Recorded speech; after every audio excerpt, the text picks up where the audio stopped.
Okay, we're live now. So, welcome everybody. Michael Hellickson here with Club Wealth, and I am so stoked about today's Club Wealth TV. We're on with Kyle Whissel and Brian Curtis, and so I'm going to let Kyle kind of introduce himself. I think most of you probably know who Kyle is. He's kind of a big deal, and so we're super excited to have him on today. Essentially, Kyle does absolutely ridiculous amounts of business. He's in San Diego, California, and does a ton of business through video. So we're going to be talking with Kyle today about how does he do that? How does he do so much business with video? And so Kyle, go ahead and why don't you just start off and introduce us, and then Brian, I'm going to go ahead and introduce you after Kyle introduces himself. Cool. What's up, guys? My name is Kyle Whissel. I run the Whissel Realty Group here in San Diego, California. Recently made the big move over to EXP. We run a team here, about 20 agents on our team. Last year, we did 374 transactions, over $200 million in volume last year, which has been amazing. We earned the recognition from the Wall Street Journal as the #1 team in all of San Diego County for 3 years in a row. And the new numbers are coming out here in a couple of weeks. So we'll see if we made that 4 years in a row or not. And what was really cool last year is the first year we ever got recognition for both the number of transactions and the dollar volume, which was really cool. No team's ever done that in San Diego before to win both. A lot of times a luxury agent wins the dollar volume battle and somebody else wins the unit battle. But we actually got both last year, which is really cool. So that was an awesome year, and also got super lucky recently. We do a ton of video. BombBomb gave us an award for the #1 real estate video influencer in North America. Which is really, really rad. So yeah, I'd love to share some of the stuff we're doing today. Okay, so first of all, and Brian, let me do this. I'm going to introduce Brian super fast because I want to dive deep on what you just said because it drives home a point that I've made for a long, long time. But Brian Curtis, for those of you that don't know, is in Bentonville, Arkansas. Brian also does over 300 transactions a year. He's at about 330 transactions last year, I believe. Brian, as you guys all know, is one of our coaches here at Club Wealth. And for those of you that don't already know what Club Wealth is a real estate coaching and consulting company. We teach real estate agents, brokers, team leaders how to crush it in real estate. And so anyway, super excited to have you both on. Now, Kyle, you mentioned that it was the first time somebody had won both the #1 team award for San Diego County in terms of transactional volume and in terms of number of transactions. And the reason I share this is because, we hear a lot of times these luxury agents out there like to say, oh, well, I just, I'm not interested in how many transactions I close. I just want to close big ones and I can do fewer transactions, make more money. And my response has always been, well, why not do both? And it sounds like you are. So tell us a little bit about that. Yeah, I mean, it's just been something that, we, like you, come from the REO and short sale background. When I got into the industry, back in like 2008, everything that was happening at that point was short sale REO. And so we were doing a ton of that stuff. As I started to see that, fading out, we started making that transition over to traditional real estate. And when we were, at the peak, when we had accounts with Fannie Mae and HUD and all of that stuff, our average price was like $267,000 in San Diego, California. So our price point was really, really low. But we did a ton of units. But then we made that conscious decision like, hey, it's time to move on from this. This ship is sinking. Let's get off of it. And let's go over to the traditional business model and go after farming and open house and doing some of that more traditional type stuff. And within 2 years, we were able to double our average price point. Now we're almost triple what we were back then. So I'm just kind of making that conscious decision to shift, or pivot, as a lot of people say, and get away from short sale and REO, pivot over to traditional business. That was huge for us. And now we've been able to actually maintain our unit count that we were doing back in the REO and short sale days, but now our average price is 2 or 3 times higher. So that's how we were able to get both the units and the volume, which has been really cool because now they're in alignment. So yeah, it's been a blast, man. So yeah, Kyle, that's huge. And by the way, I think that's your phone, Kyle. Yeah, I just put DND on. Sorry. You might. No big deal. Hey, right on, man. Appreciate it. So Kyle, quick question for you. 95% of the people who are in markets like yours, what's your average sales price? You said triple 260, so 750? Yeah, we're running up in the 7s now. Okay. Majority of the agents that I talk to that are in the 7s, they're even 5s and 6s, they'll do 100 million a year, and that's awesome. It's still a pretty darn good living. But with that in mind, what is the mindset? Because I've talked to a couple of brokers down in San Diego, and when I talked about setting an expectation that people were going to do a minimum of 2 transactions a month, they were like dumbfounded by the concept that I would ask somebody in San Diego to do 2 transactions a month. So, what's your mindset with your team? Because I know not within your team, but I'm sure you're continuing to bring people in your team. Do you fight that mindset a lot of setting those minimum expectations on number of transactions? Yeah, for sure. I mean, in San Diego, our greatest blessing is also our greatest curse, and that is our average price point. I mean, here in San Diego, you can do a deal a month and make 6 figures. And unfortunately, a lot of people have set the bar that if I make 6 figures, I'm a success. And so they do what they need to do to make that 6-figure mark, and that's it. And then they kind of pump the brakes from there. So for us, that's kind of the minimum, where most agents start or stop. That's kind of where we start. Like our minimum recommendation, right? All of our agents are independent contractors, so there's never requirements. So our minimum recommendation is to do 1 transaction per month. That's the baseline, but we have consistently averaged around 20 to 25 transactions per agent per month. And I think when you run a team or you run a brokerage, it's all about setting standards, and that's the standard that we've set. And, one of the good things is we have agents who started with us that were that 1 deal a month agent, and now they're 3, 4, 5 deal a month agents. And so what's cool is new agents come into our team, they see the person who's doing 5 deals a month. And when they realize that person was the new team agent who used to do a deal a month, they kind of see that. I think it's important to have that diversity on your team where you have the guys doing 5 or 6 deals a month. And then when the new guys come in that do 1, they realize that's possible because that person was in their shoes 3 or 4 years ago. So I think that helps out a lot to have those veteran experienced agents, but also have those rookie agents, because then when a rookie agent comes in and starts crushing it and doing 2 or 3, that person that's doing 4 or 5, it pushes them to do a little bit more because they don't want to give up their seat as the top dog. Awesome. Yeah. And again, I applaud you for that, because it's so easy to say, hey, I'll hire 20 agents. So I'll do 1 deal a month. And that's, 20, that's what? 14 million a month. That beats a kick in the teeth. So I applaud you for continuing to push your guys, because I think a lot of people look at that and go, I'm uber successful. Why would I need to do better? So congratulations. Yeah. Well, and Kyle, I got to think that that's made a huge difference to the team culture. I mean, I think about my team, right? And we always like to say, and I should say this is really at Club Wealth at large, we like to say that eagles don't flock with turkeys, right? And so obviously you've developed a team of eagles and they want to be around other eagles. So how do you handle those agents that come to you and say, well, I really don't need to make more than this. And so I just want to be on the team and make my $150,000 a year. The person that's just not a fit for us. It's not a fit at all. If you're somebody who wants to come in, if you use the word freedom in the interview process, I already know freedom means you're effing lazy is what freedom means. It means you're lazy. You're looking for a way to do very little and make a whole lot of money. So freedom is one of those red flags that pops up in the interview process for me. I want the people that have a history of excelling in whatever they've done in life. Like before real estate, I was scooping popcorn at a movie theater. And like they would run contests at the movie theater for who could scoop the most popcorn. I had to win that. I used to work at Cinnabon, and they had like an award for who could roll the cinnamon rolls the fastest. Like I had to win that. So I look for people who have a history of not just meeting the expectation, but really exceeding it, surpassing it, being the best at what they were doing, or even adding on to what they were doing, starting new things. I'm always looking for that, looking for those things in people's history that show that they're not just your average person. And it could be somebody straight out of college that was in a fraternity, but maybe they started a new chapter of a fraternity, or maybe they led a committee on a fraternity, or anything like that. I'm looking for those little things. They don't have to have been the best salesperson at whatever they did. I was the best cinnamon roller. Like it was called the golden roller. I'm looking for examples of where somebody excelled at some point in their past, where that shows the type of character. But when somebody comes in is just like, I want freedom, I'm scared to death of that person.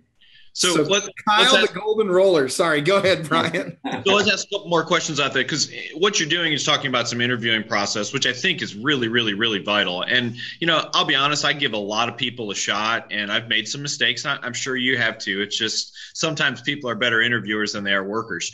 But with that in mind, if you don't mind sharing a couple of your questions. So to me, I always ask people how much they want to make. And if you say $100,000, I know you haven't given it any thought. That's basically what you go, oh, okay, 100 grand. Okay. Everybody says that. So, if you tell me I want to make, $147,000, I'm like, tell me more about that, because you've given that some thought. That's our number that you very specifically came up with. So what kind of questions are you asking during those interviews to try and weed out the turkeys? Yeah, one of the things that trips me out is that people spend so much time, watching something like this, even trying to figure out like how to generate more leads, how to convert more leads, stuff like that. But they spend very little time learning how to be a better leader. And they spend very little time learning how to be a better interviewer and how to be a better recruiter. But if they put more work in on that front end stuff, they'd have to put a lot less work in on the back end stuff. So there's another brokerage out there, never worked with them, but they have amazing initials, if that helps you out at all. And I took a class that they offered 3 times, and they taught me a ton of amazing stuff about how to recruit people and how to go through that process. And one of the most valuable tools they taught me about was getting the life story of that person. And you go through everything as far back as they're willing to go and look at their history of when they were in junior high, when they were in high school, when they were in college, and then every job they did. And you just get their whole life story. And I will gladly spend an hour just on that, getting their life story, because where they've been and what they've been through says so much about them. Most of my best agents have been through some stuff in their life, whether they've been divorced, they've gone through bankruptcy, they've been to jail, they've been foreclosed on, any of that stuff. Like, people who've been through stuff, they tend to have a deeper why. They have an understanding of what it feels like to be at a real, true low. And they have fought out of that corner, and they have a different perspective and a different mindset. So I love to find people who've been through stuff in their life. We're going to get along, Kyle. That's so good, because to me that says they're working for something. They've got a reason as to why they're working. They're not just doing it like Brian said, oh, I think $100,000 sounds nice, I just picked that number. But they have someone that they're actually fighting for. They've got some sort of bills and debt they have to pay. I had a coaching client who, he realized that I'm hiring people who have nothing to work for. They still live with their mom and dads. And that now I understand why I can't get them to produce more. Totally. Yeah. One of the cool things we did at our retreat in December, we set a goal for everybody in our company to either buy their first home, or if they already own their existing home, buy an investment property within 2 years. We're 6 months into the year. We've already had 5 agents either go into escrow and close, or already in escrow right now. So doing things like that has been really cool too, because now we're pushing people to practice what they preach. And when people commit to things like a mortgage, that's a beautiful thing, because now they really have to work. It gives you a different level of accountability. Or one of my agents rolls up to the office in a brand new car. I'm like, great job. I love that new car, because now they got a new commitment for a payment. So I love when people have expenses. I think it's a beautiful thing. Because now they have to make that money, you get that single parent who's got 2 or 3 kids that, just went through a divorce. Like, they have to work. Like, there's no option, right? Like, if they don't bring home the money, there's no food on the table. So looking for stuff like that too, where they're like, failure is not an option. Those people are great. It's funny you mention that, because, that's the old MFO way of doing things, right? Like, go get a big car payment, so you got to go succeed. And I've always had challenges with that, because I'm all about, pay cash for everything, build wealth, buy rental properties, have 6 to 12 months worth of expenses in the bank at all times. But I get what you're saying. And the reality is, for most people, they won't do what I was just describing. They need to do what you just described, because that's the only thing that forces them to go out and make a living, because they'll make what they absolutely have to make and no more, which is sad. And it just kills me, because I want people to build wealth, right? I have this, maybe I'm seeing life through rose-colored glasses, but I have this altruistic vision of, hey, I really think people can build wealth and they can set money aside, but It's not going to happen if they're not disciplined enough to do it. And just too often, and sadly, that's not the case. Yeah, it's like Dave Ramsey's debt snowball. Like in theory, you should pay off the highest interest rate first. But if people do that, rarely do they ever pay all their debts off. That's what right. actually makes sense, or what actually works, is to pay the smallest balance off, get the snowball rolling, and then you end up paying everything off. So what makes the most sense and what actually makes the most sense in practice is two different things. Theory and practice are very different. So same thing. True. Wow, you're right about that. It's awesome that you're doing that. So, okay. So first of all, I'm stoked about what you're doing. I'm stoked about how your team's grown. I want you to talk to us a little bit about video, because you're doing a ton of video. You've really built through video. Tell us exactly what you're doing, how you're doing it, and what people like. Give us a takeaway that people can go implement right now when it comes to video and how they can use that to grow their real estate business. Okay. Most important thing, quit worrying about what camera, what microphone, what lighting, what editing software. This right here, this little iPhone, is the only piece of equipment that you need. We do so much video, and 90% of the questions we get is what camera, what lens, all that crap. None of that matters. The most important thing that matters with video is your content. The content is everything when it comes to video. Quit worrying about spending a ton of money on really good equipment, because if your content sucks, nobody's going to watch it. On the flip side, you can have one of my best videos I ever did. I was out at a property. I had crappy connection. It was Facebook Live. It was cutting in and out. I was in dark rooms with crappy lighting, but the content was really, really engaging, and the video crushed it. It's still like, and randomly it'll pop up and I get, another 1,000 views here, another 1,000 views there, because the content is so good. So quit focusing on the quality of your video, or we refer to it as compositions. We talk about the 4 C's of video, which is in order of importance. Content is by far the most important. Then we go to the channels where you're going to put the videos. The 3rd C is the consistency, because it's really important to be consistent with what you do. And then composition is at the bottom. It's quality, but quality is not a C word, so we're going with composition. Sounds better. But those are my 4 C's. What are the 4? Go through those again for us real quick. It's so content. 4 C's of video: content, channels, consistency, and composition. And that is in order of importance. The composition's at the bottom of the importance list. It's all about the content. So really, really focus on that. For me personally, I think the number one video people should start with is a community video, something that showcases everything the community that you primarily sell in has to offer. Those videos always crush it on social media, because people are very proud of the city or the community that they live in. It's very shareable content. So do something that shows people where you can go fishing, where you can go running, one of your favorite restaurants in the community, the schools, the parks, the playground. Show all the cool stuff about your community.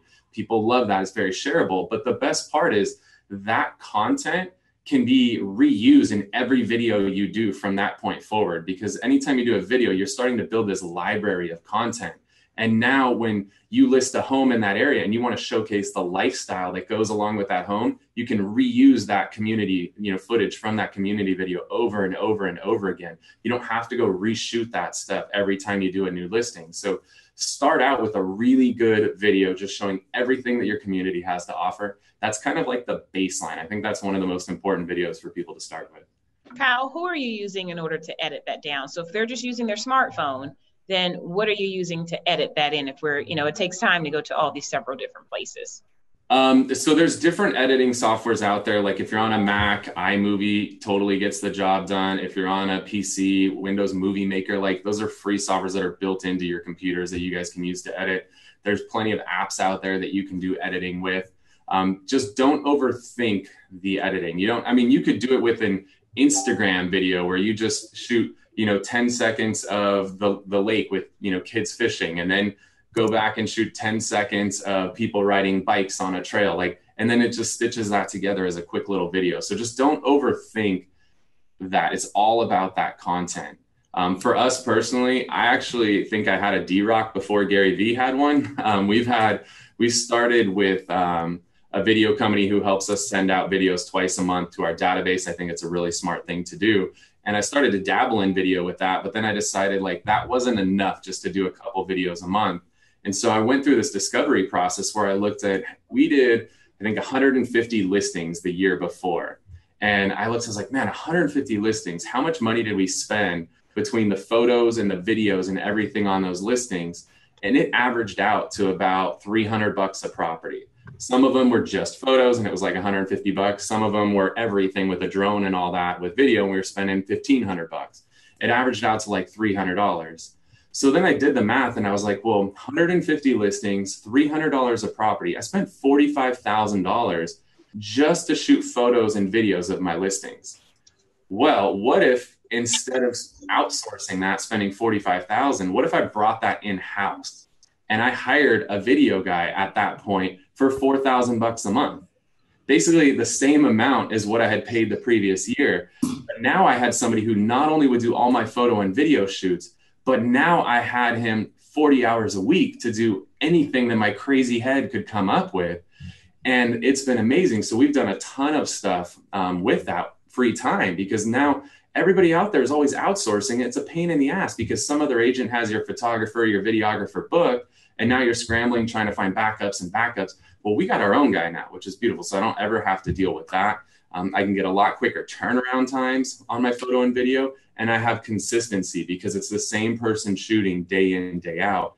And so I get all that. Plus I have them 40 hours a week to do all kinds of other stuff now, which is really cool. Are your agents doing anything with video, or is it just coming from you as the team lead? Yeah, so we have green screen studio here in our office, so our agents can use our green screen studio all the time. I started a community series almost 4 years ago now, where we went out and interviewed all the local business owners. So Gary Vaynerchuk refers to it as the digital mayor strategy. And we went out and interviewed every single business across the city that I live in, Santee. And we interviewed the chiropractor, we interviewed the coffee shop, the gym, the insurance guy. We did 100 episodes of the show, and it was really, really cool because it did a lot of things. Most importantly, it got me relationships with every business owner in my community.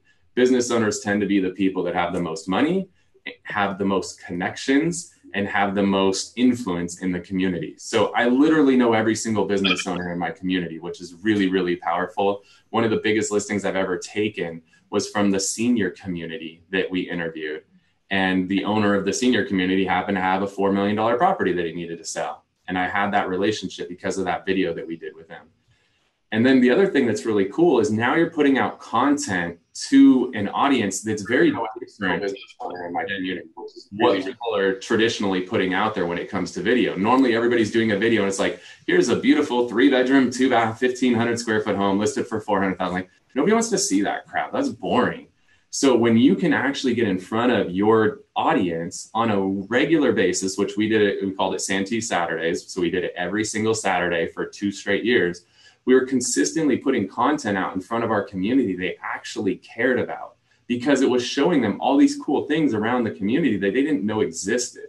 So people love this stuff so much. They literally nominated me for Person of the Year in our city, which is crazy to think about. Like, that goes to show how much people actually appreciated that content. So now it's a way for me as a realtor to get in front of my community every single week, week after week. And they know I'm a realtor. I'm not hiding it when I, do these videos. We're making it clear that I'm a realtor. It's got our logo down in the bottom the entire time. We're not disguising it, but I'm providing them content they care about, which they're consuming that content, which you guys that are doing your video where you stand in front of a property and tell them it's a 3-bedroom, 2-bath, 1,500 square foot house. They don't care about that. They're clicking off of that. So by giving them good content, it engages your consumer on a consistent basis. And that's really important. So I got to jump in real quick. Hang on one second, Sheree. And by the way, for those of you that don't already know Sheree, thank you, Sheree, for making it. I know you had some stuff going on. I'm glad you were able to make it today. Sheree is a rock star down in Atlanta, Georgia, and freaking crushes it. She's got, 36 or so people on her team. And in her second full year, actually, I should say, in her first full year with Club Wealth, she went from being a Lone Ranger to literally over 25 people on her team doing over 250 transactions a year. And I think she's on track this year for 500 transactions. So you go, girl. Keep it up. We freaking love you. Thanks. And that's why, by the way, we practically begged her, and she did accept, but we practically had to beg her to become the CEO of Club Wealth Expansion Services. So super stoked. We love you, Sheree. You're awesome. And so that being said, Bernadette and Katie had a couple of really good comments. First of all, Bernadette says she totally follows you all the time on East County Eats and Santee Saturdays. Kyle, she freaking loves you and appreciates all the value you're bringing. And then Katie had a really good question. And that is, how do you keep track of the content that you want to create? You haven't created it yet. Do you have a content calendar? Do you have a Trello board, or what are you doing to keep track of it? Yeah, so the best thing that we did was we called our first show was called Santee Saturdays. Well, logically, what does that mean? You got to put an episode out every Saturday. I kind of use Game of Thrones as a good example. Like Game of Thrones is almost a religion. Like every Sunday, Game of Thrones is on. If an episode's not on, people lose their freaking mind because they didn't get to see their Game of Thrones that week. You want your series to be the same way. You want people to look forward to it and get to the point where if you didn't post an episode, people are hitting you up. Are you okay? Is everything okay? Like that's what you want. So that show, initially our first show was called Santee Saturdays. We did 100 episodes of it. The community I live in is 55,000 people. We ran out of businesses to do, quite frankly. So we had to pivot and adapt. And what we did, and don't worry, I'll come around to it. What we did is we looked at all the past episodes and figured out which episodes were the ones that got the most engagement. And almost every single time it was the food ones, the restaurants. If you go through your Instagram feed right now, it's three things. It's food, fashion, and fitness. And so we had to pick one of those three. I love food. And so we pivoted and focused on food. And then we expanded out of just Santee and focused on the whole eastern part of San Diego County. And we called the new show East County Eats. And now it's restaurants all over East County. And that show's really, really crushed it. We're getting consistently 20, 30,000 views a week on our videos. We have one video that went viral, got over 3 million views organically on it, which has been really cool. And so those shows we put out every single week. So that's automatic. Then we do a buyer tip every month. We do a seller tip every month. We do an agent tip every month. So those are 3 more videos. We do a video of every single listing that we do.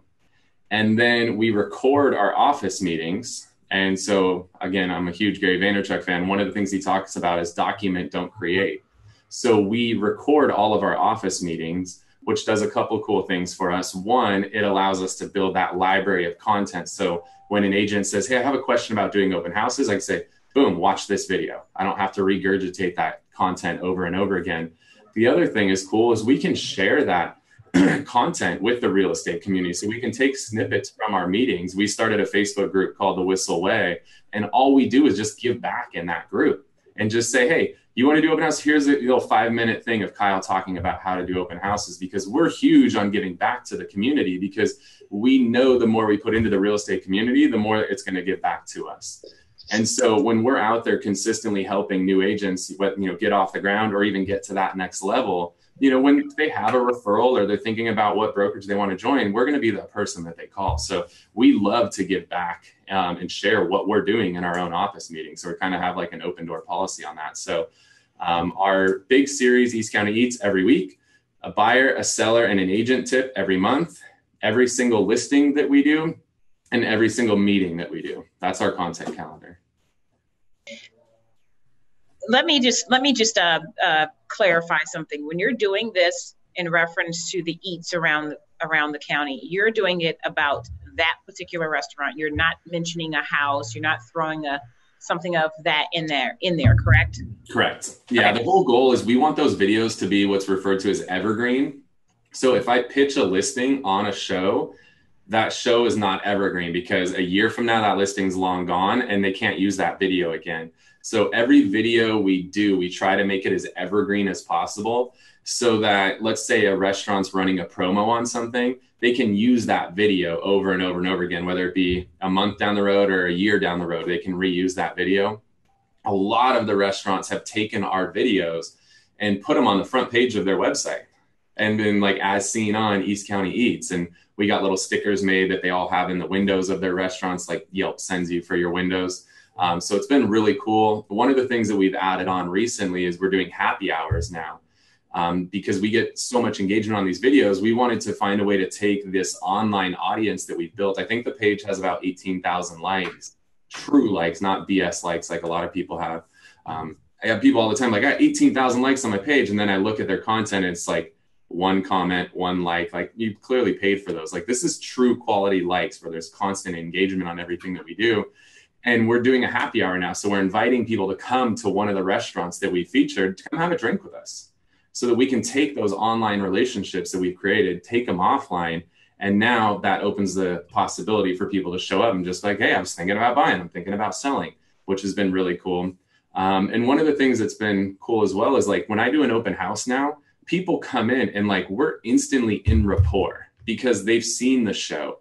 You know, they watch the show. They already feel like we're friends because part of sales is know me, like me, trust me. They've already gotten to do all of those things just by watching me on video. They feel like they're a friend of mine before they even ever step foot in front of me. So that's been a really cool thing that's happened as well.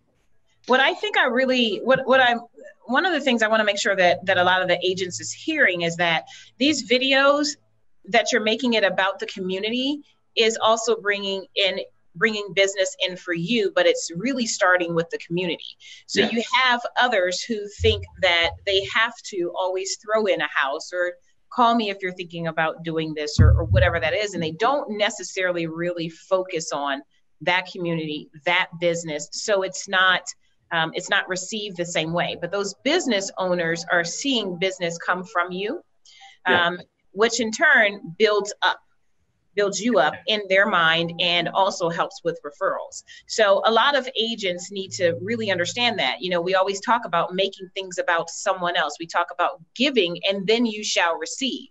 And that's exactly what you've done. Yeah. I've probably quoted Gary 5 times now, but his book, Jab, Jab, Jab, Right Hook, is a book that everybody should read, whether you're in real estate or any business. And it's all about give, give, give before you ever ask for anything in return. So that's what we're doing with this video series. That's what we're doing with our Whissel Way Facebook group is let's just give. Like we just give content, you know, let's constantly give. And this whole video series, like my guy, he works for me 40 hours a week. On the weekends, he goes and does these video shoots for other businesses. He makes like $1,000, $1,500 to do one of these shoots, you know, when he charges somebody. So when I can go to these businesses, I'm doing something that would cost them $1,000 or $1,500 and I'm doing it for free. Like, that's pretty cool. Like that's a really big give for those businesses, you know, and majority of them really, really appreciate it. Some of them have no concept of what we're doing for them, but majority of the businesses really appreciate what we do. And then not only do we do this video, but then they always see a huge influx of business as soon as the episode airs. So now they're constantly thinking like, dude, Kyle's the guy who helped put me on the map. Like I owe him. He's a friend. Like these guys are inviting me to parties at their houses and stuff now. Like we become friends with all of these guys. And I'm able to do that by leveraging this show all done via video.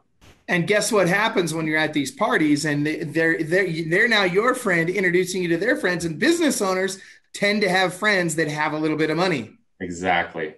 So Kyle, real quick, I wanted to kind of step in there. So obviously you said you interviewed every business owner in your town, and that's pretty much. So, and I'm either going to give you a bad idea, a good idea, or you're already done it. I'm not sure which, but have you leveraged that to create any sort of vendor program that works for your clients, for your business, to get support, to get marketing money, things along those lines? Not with like the gym or the coffee shop. We do with our more real estate related businesses. We definitely have vendor programs in place for that stuff. But as far as like a community program, we haven't. It's definitely something that's on our radar to do something along those lines, but it's not something we've done. But I love the idea for sure. I don't know if there's somebody who does that really well. I don't remember his name, but yeah, there's a guy out there who's getting money from everybody. The garage door guy, the landscape guy, the pool guy. For sure, there's an opportunity to do that. Well, I'll share something that happened at our mastermind at Listing Agent Bootcamp back in Denver in May. Well, it's Monday, this Tuesday.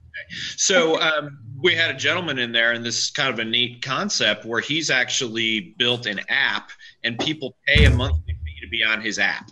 So, you know, obviously the lender pays a little bit more than the gym or something like that, but he literally shares that. And he's got like 150 vendors who are supporting his app, and just an amazing idea. And it sounds like you've already built those relationships, and that's awesome. Like you're headed towards that same type of thing. So that's really cool. Yeah. So Kyle, real quick, where you have these videos posted somewhere, where can people watch these videos if they want to go, subscribe to your YouTube or your podcast, whatever, or your videos, wherever they're at? Yeah, one of the really valuable lessons we learned is our first show, Santee Saturdays. We posted all of those on our Whissel Realty Group page on Facebook. And what we learned is people don't like to like real estate pages because they're concerned that if I like a real estate page, I'm going to get force-fed real estate content, which is not what the goal of this show is. So our Whissel Realty page, which we've had for 10 years now, has like 5,000 or 6,000 likes on it. Our East County Eats page. So when we shifted and did the new series, East County Eats, we're like, let's do a separate YouTube, a separate Facebook, everything separate. That we've had that page for a year and we have almost 18,000 likes on it. People are much less intimidated by liking a East County Eats page as opposed to a Whissel Realty page. So just facebook.com/East County Eats. And you can check out all the videos on there. Find East County Eats on YouTube or just look me up on YouTube. We put the East County Eats are all on their own page. Everything else goes on the Whissel Realty page on YouTube. How do you handle the negative reviews that might come from that? Well, if they're really bad, I'll just delete them, which is a beautiful thing on Facebook is you can just delete comments, but I try to have fun with them. I'm the kind of guy, I've got a unique sense of humor, we'll say, and I'm not afraid to poke the bear. So I'll engage in a very witty manner with people if I need to. I mean, I think that whether it's a review about a restaurant or video that we did or a client on Zillow or Yelp, I think the negative reviews are actually your best opportunity to make yourself stand out from the crowd. So when I do get a negative review, here's a little tip for you on Yelp. If you get a negative review, a lot of times they're BS reviews from a competitor. Report the review to Yelp first. If Yelp refuses to remove the review, then comment on it. But the second you comment on a review on Yelp, it's stuck. It's not going to go away ever. Little tip on Yelp. Always dispute it first. That's good to know. Then respond to it. Because if it's a BS review and you respond like, we've never done business with this person, we don't know who they are, you're stuck with that review. It's not going to disappear. So little tip. But those, when you do go to respond, so let's say on Yelp, you dispute it, they don't take it down. So now you got to respond or do something on Facebook. Really have fun with it. But think about it. When you do go to respond to a review on Yelp, this was actually a really good lesson I learned in life, is when you go to respond to a review on Yelp, you'll type it out and it's like, have you taken time to think about this? Are you sure you want to post this review? And you're like, screw this guy. Yes. And then it goes to like another like, think twice. Once you post this, you cannot take this down. This is going to be public for everybody. Are you really sure? Do you want to sleep on it? Damn it. Yes. Like that's the mindset. But that was a really valuable lesson about how we need to take a step back a lot of times and think about these situations. Like think about the state of mind that you're in, and are you in the right state of mind before you write that response? Because that is a big opportunity to take a negative and turn it into a positive, or it can make a small negative and turn it into a really big negative. So when you're responding to reviews, whether it be Zillow, Yelp, or on your Facebook page, take some time and think about it first before you respond. And if there's an opportunity to infuse some humor in there while justifying, what happened in the particular situation, take advantage of that. People will appreciate you more for coming up with a really cool, fun, witty response than just leaving a negative sit there. Okay. I want to pivot for a second, Kyle. So if you don't mind, when did you do your first video? Oh, geez. Maybe a year ago, 2 years ago, 5 years ago. What are we talking about? I've had a full-time videographer for going on 4 years now. He even has a second guy now. Like we almost have a whole media department. Gotcha. So in real estate, though, I probably started videos 7 years ago. Okay. So, and here's the reason I asked, because the majority of the people watching this don't have a videographer, let alone a second videographer. And I can hear people going just as through the internet going, well, that's really cool that he does that, but I've got no chance of doing it. Yeah. So, and I understand the first video didn't, get you 1 million likes and it didn't get you 17 appointments, but everything takes time. And I want to just kind of talk about it. Honestly, what you're doing actually resembles TV and radio from the effect that it has. Like, we went on 3 appointments this week from radio ads. Well, those are really easy. I show up, they're like, hey, so-and-so. And, it's like they're best friends with the DJ, and so am I. And we just talk about that. We sign listing contracts.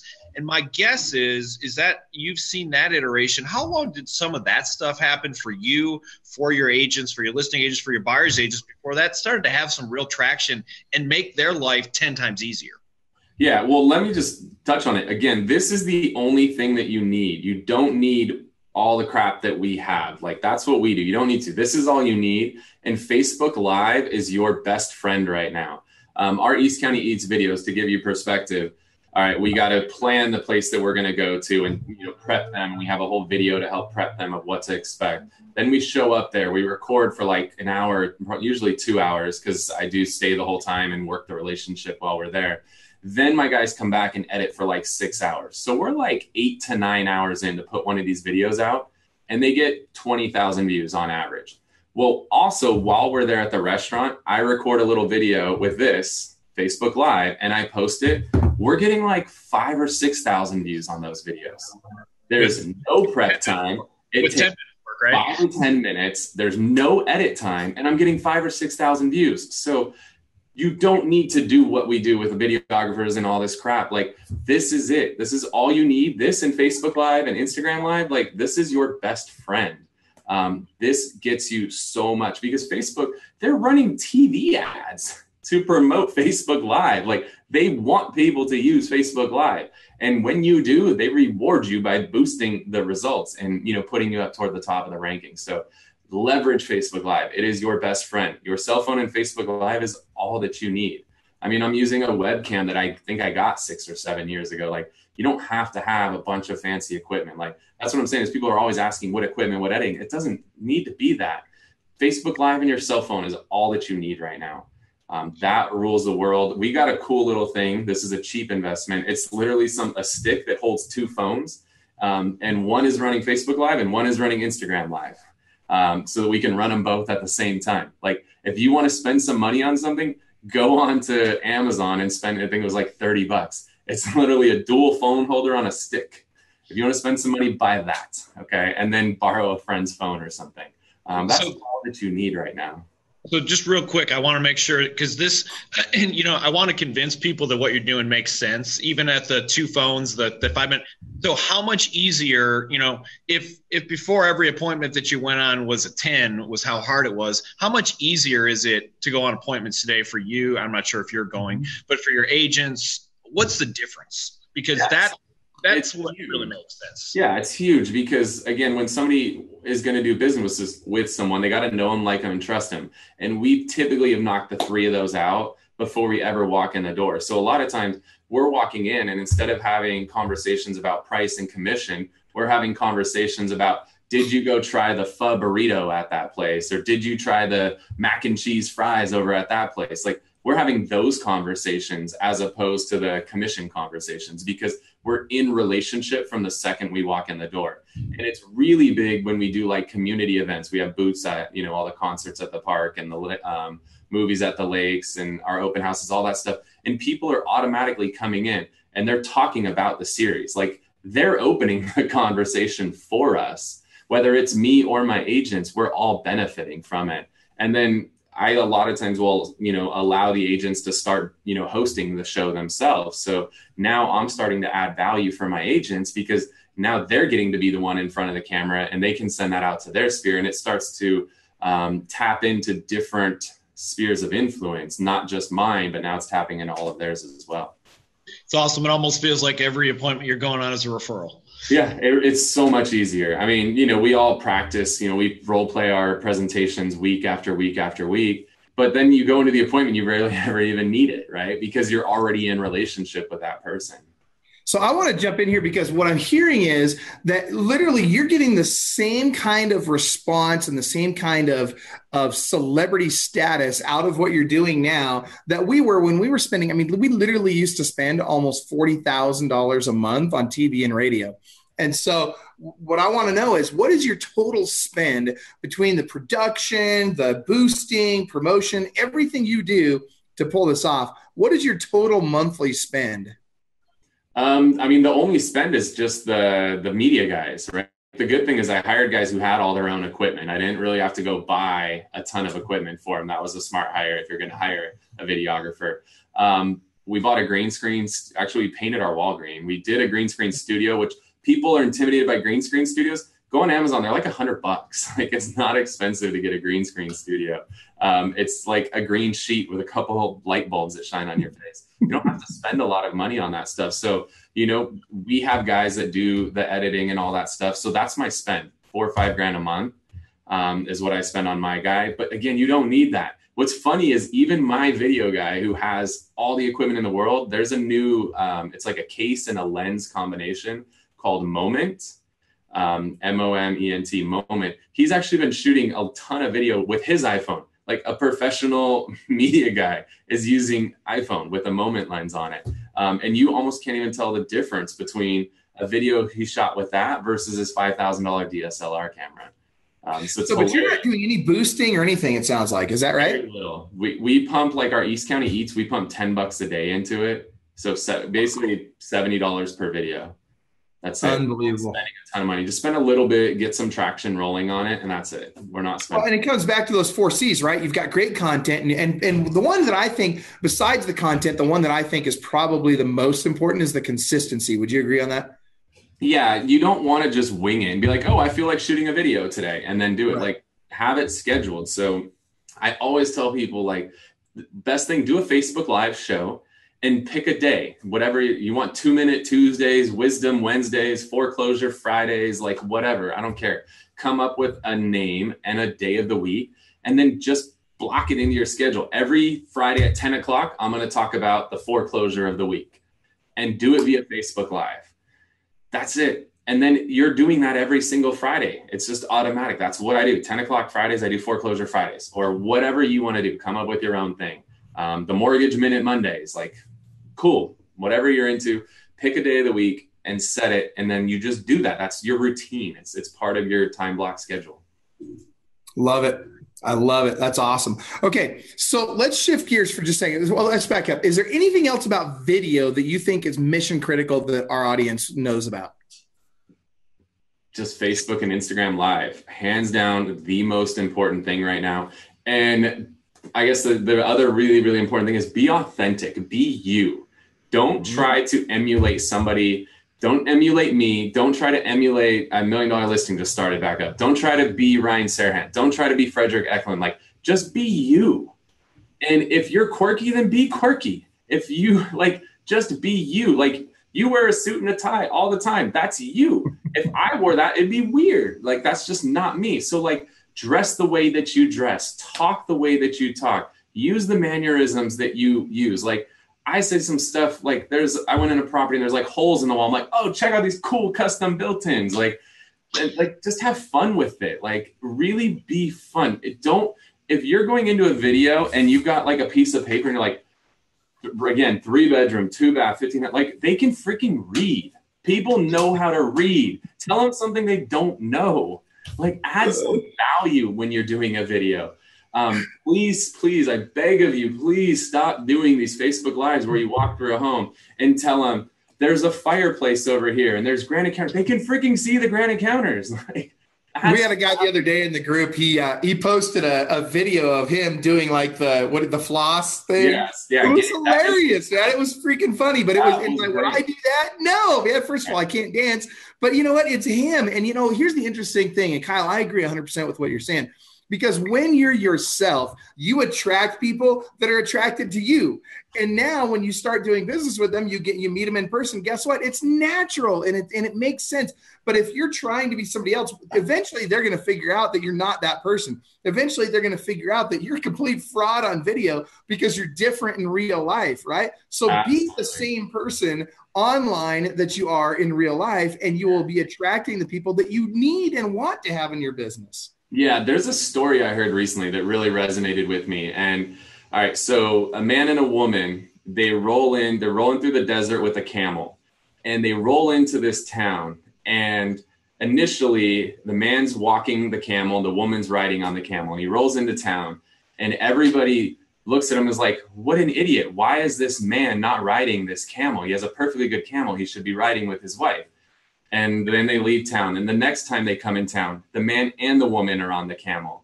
And then everybody looks at them like, How dare you put all of that weight on that camel? That camel can't handle the weight of both of you people. So then they leave town, and then they come back the next time, and neither one of them are riding the camel. And then everybody's like, you idiots, you have this perfect camel. Why are you guys not riding it? Like, no matter what you do, people are either going to like you or not like you. It's okay. There's nothing you can do to make everybody like you. It's just not going to happen.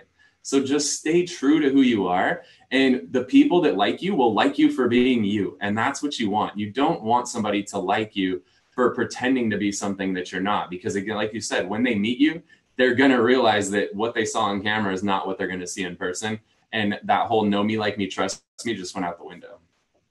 I got some really good advice yesterday from somebody that said, literally, you need to push people away that don't fit your values and your culture, right? Like if it's not you, and if they're not your ideal client or the people that you want to spend your time with, you need to be doing stuff that by nature will push those people away. Because if you're not pushing them away, there's a risk that you're attracting them into your audience or into your core group. And all of a sudden now that becomes a cancer in your group because it's completely out of culture with what you have going on. So I'm 100% a believer in only worry about the people that are truly in culture with you. Only worry about those people that you really, truly want to have in your life. And don't worry about the rest of them. Because you're right, Kyle, you're going to upset somebody at some point in time. If you're not upsetting someone, then you're probably not being authentic with the people out there. I would surmise. So Michael. Awesome. All right. Yes, Sheree, go ahead. So I want to make sure that we touch, because we don't have a whole lot of time left. I want to make sure that we touch on lead conversion ISAs. So can you talk to us about what that setup is at your team? So we do something very, very different. For me, when a new agent comes into my company and wants to join us, they have to start as an ISA. It's a non-negotiable. I believe that part of the reason we have a 90% failure rate in our industry is because somebody joins a company and day one, they hand them the keys and they're like, here you go, run your business. And that's just not effective in my opinion. Like, there's a restaurant next door to us. Like, you don't walk in there day one when you get hired and run the restaurant. You walk in there day one and you start out as like a busser or a host or hostess, right? You do that.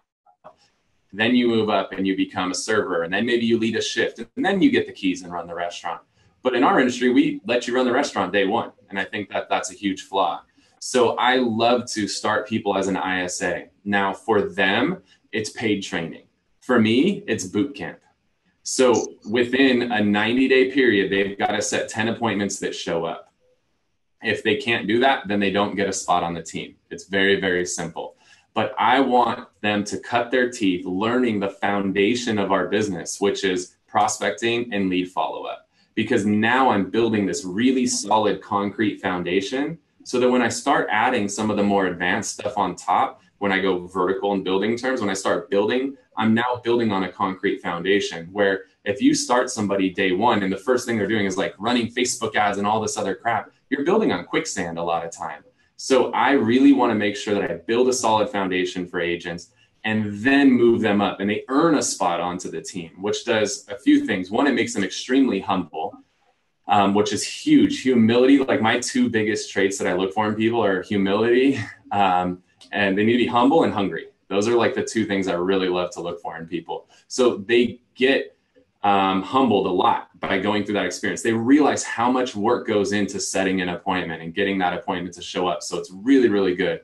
And then when they become an agent, as an ISA, they're prospecting like 4 to 6 hours a day. Well, now they become an agent on the team. And I'm like, cool, from 9 to 11, I want you to prospect every day. And they're like, only 2 hours? Like, that's it? Only 2 hours? Like, holy crap. Like, think about if every agent on your team, you told them to prospect 2 hours and they said, that's it. That's crazy, right? We're all, pulling teeth to get somebody to make 2 phone calls. My guys, I tell them 2 hours, they're like, that's it. So that's been really, really cool. So now when somebody makes it on our team, the foundation's built, it's poured in concrete, and it's, prospecting and lead follow-up is the foundation that we built them up on. So talk to me about one of the biggest things that we always have is conversion ratios. And a lot of agents, when we talk about a similar model to you, we get a lot of pushback because you have that person who is good at converting that lead now becomes an agent, and So there's a couple of different models that are out there to where we leave that person as an ISA. That ISA can make about $100,000 a year before we switch them over to being an agent. Why has this way been more successful for you? Or what do you do for those agents that when they switch over, they're not as great as an agent as they were a prospector? Because that happens a lot. Totally. Yeah, that definitely happens. So let me think about the question real quick. So what happens when I have the agent who starts out as an ISA, then becomes an agent and fails? They were good as an ISA, but they were fantastic as an ISA. They're just not as great of an agent. Yeah. All right. So some of the things that I found, I've had ISAs for about 5 years now. So I feel like we kind of got in at the very beginning of the ISA thing. One of the things I found is I cannot keep an ISA for more than 6 months. I've tried hiring full-time ISAs for a long time. I've never been able to keep them for 6 months. Their production, they start, it goes up, they plateau around, 4 or 5 months, and then it falls off a cliff. They burn out. And the other thing that ISAs see a lot of times is they're seeing how much work's going into setting one of these appointments. And then they set an appointment for an agent and the agent doesn't follow up, and then the appointment doesn't show, or the agent doesn't convert it. And they're like, how the hell did you not convert that? That was a laydown. Or they see agents being lazy as hell, playing on Facebook all day and making $100,000 a year while they're over here as an ISA making half of that, working their tail off. And they're like, well, screw this. If this guy's making 100 with as lazy as he is, then if I become an agent, I'm going to make 200 grand. So I found it's really, really, really hard to keep somebody in an ISA role for a long time. The only time I've been able to do it was hiring like lifetime telemarketers. If you've ever hired a lifetime telemarketer, they tend to be extremely interesting people.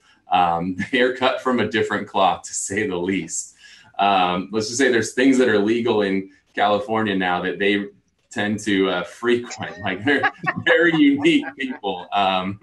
It's tough. So I've never been able to make them stick for long periods of time. And again, I've done this 5 years with ISAs. It's not something new that we're trying. We've tried outsourcing ISA work, but when they don't have that local market knowledge, I found that that's really tough, especially in San Diego, where half of the street names and cities are Spanish. So when somebody calls it La Jolla and they're talking about a $3 million property, like, bye-bye, you lost them. Yeah. So that would have been me. I've done that before. I'm in La Jolla. Yeah, awesome. Hey, really quick, Kyle. How many? Mike Novak, one of our coaching clients in Everett, Washington. By the way, shout out to Mike. He's going to net over $1 million in his second year selling real estate. So we're stoked about him. But he wants to know, how many ISAs do you run on your team at a given time? So we typically bring 2 per month in, and we try to always run them in pairs as they go through this program, because then they kind of compete against each other, which has been really cool. So we bring 2 in a month, and usually only 1 out of 2 makes it through. So at one time, so if you're bringing 2 in a month, how many do you have altogether? Typically we'll have 4 to 6, just depending on where they're at in their 90-day process. Yeah. So I like having more, but I like only having 6-hour shifts. I found that trying to do 8-hour shifts, there's a fall off in production when they get into that 7th and 8th hour, to where it doesn't even make sense to have them on. They can only be on the phone for so long. So what's your maximum? What's a maximum shift for these guys? 6 hours. So we typically do one person from 8 to 2, and then we do somebody from 1 to 7. Perfect. All right. So, and we have to wrap up. We're out of time. I mean, I hate to do it because we're loving this. I know our audience is loving it. Kyle, thank you so much. If you're open to it, we'd love to have you come on another episode of Club Wealth TV at some point. And certainly watch for us, guys, on the podcast. If you go to clubwealth.com/TV, you can rewatch, or you can listen to this in your car when you're working out, whatever. And also, don't forget we got to put a shout out to our sponsor, Wise Hire. We appreciate those guys for making it possible for us to do these shows all the time. So thank you to Wise Hire. We love using them for our recruiting needs. And I hear every day somebody's telling me they just recruited another agent onto their team from Wise Hire. And it's an awesome source. So that being said, Kyle, love you. Appreciate you taking the time to be on here. Very, very quick. We got time for a 15-second parting thought from each of you. We're going to start. Ladies first, Cherie Benjamin. Thank you. Okay, so my parting thought is that I just want a commitment from Kyle that he'll be back on. All right. I'm giving you a thumbs up from Kyle, so good to go. All right, Brian Curtis. So my parting thought is that I hear this, and you said it once, but I hear it in all parts of your business. You really go both. You find ways instead of either or no, you go to both, and I really appreciate that about your personality and about your business. It's really can tell that you find ways to create win-wins and amazing business. And I can't wait to talk to you again. It's pretty cool. I love it, Kyle. Your parting thought. You look the same on camera as you look in person. Quit worrying about how you look and shooting your video 20 times.